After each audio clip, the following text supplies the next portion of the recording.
Your Excellency, Madam Chair, distinguished delegates, ladies and gentlemen, I'm very pleased to introduce the report of the Secretary General on the state of South-South cooperation, responding to General Assembly Resolution 76/221. The report was prepared based on research coordinated by the United Nations Office for South-South Cooperation with information provided by the UN organizations on their work to support South-South and triangular cooperation.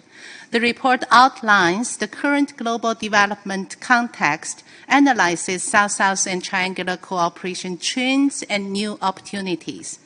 During the global response to the pandemic, developing countries continued to support one another, engaging increasingly on a multilateral basis through South-South and triangular cooperation, including on vaccine access and equitable distribution.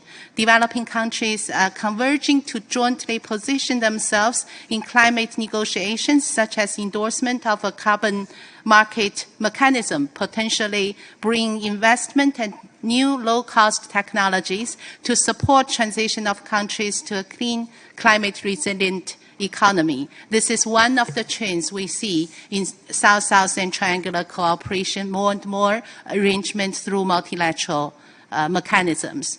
COVID-19 also accelerated the digital transition from on-site to online collaborative platforms, increasing the reach of South-South and triangular cooperation. However, digitalization divide is large, and technology-driven FDI among developing countries is still relatively small.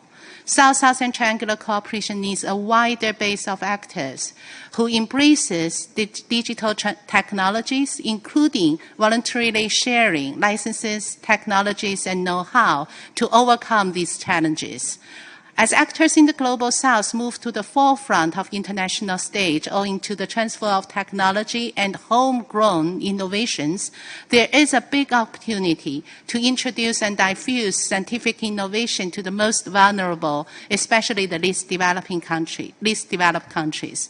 Due to the broad and long-term impact of the pandemic and compounded crisis, developing countries face further shortfalls in financing for achieving the Sustainable Development Goals by 2030. It is important to further scale up and improve access to development financing on concessional terms for developing countries. Southern-based development banks and funds could play a very important role here. Madam Chair, in this context of new developments of South-South cooperation and in following up to the second high-level UN conference on South-South cooperation, BAPA+40, I'm pleased to inform the second committee that South-South cooperation is now well entrenched in the operational activities of the UN development system. In 2021, several UN entities have expanded their program portfolios of South-South and triangular cooperation, enhanced digital networks for knowledge sharing and partnership brokering, as well as advanced policy making and promoted development, transfer, and dissemination of technologies to developing countries. Many examples are included in this report.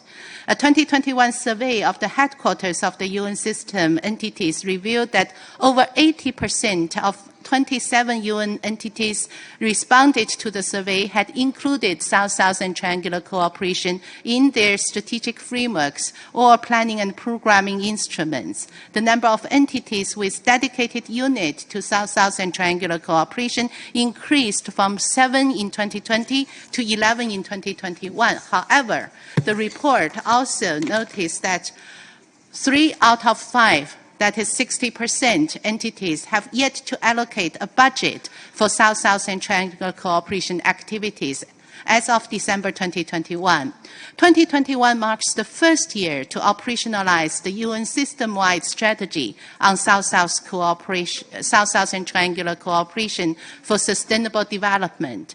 Through the UN interagency mechanism on South-South, UN Office for South-South Cooperation coordinated the preparation of monitoring framework and streamlined data collection to track progress of UN's support to South-South cooperation implementing the strategy.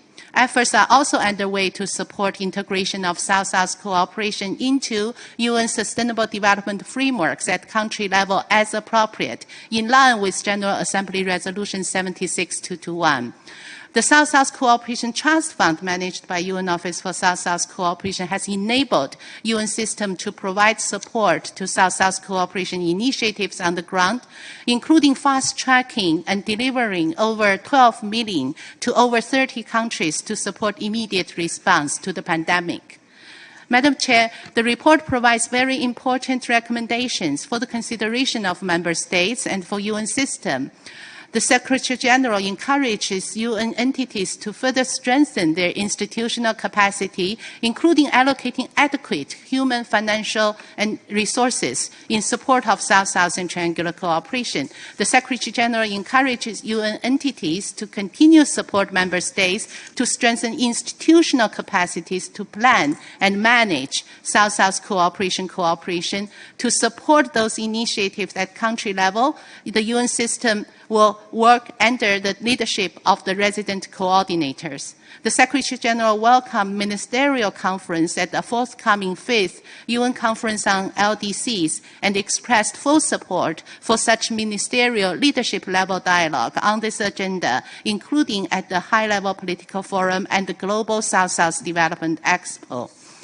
The Secretary General recommended further integration of South-South cooperation into resolutions, particularly in the areas that can significantly catalyze the achievement of SDGs and address climate, food, and energy crisis with a clear focus on women, children, and youth, leaving no one behind. Finally, the SG calls upon member states and partners to scale up contributions to the UN Trust Fund for South-South cooperation and other relevant financing mechanisms to enable the UN development system to advance South-South and triangular cooperation initiatives championed by developing countries with sufficient resources. This includes a proposal to establish a triangular cooperation funding window under the UN Fund for South-South cooperation.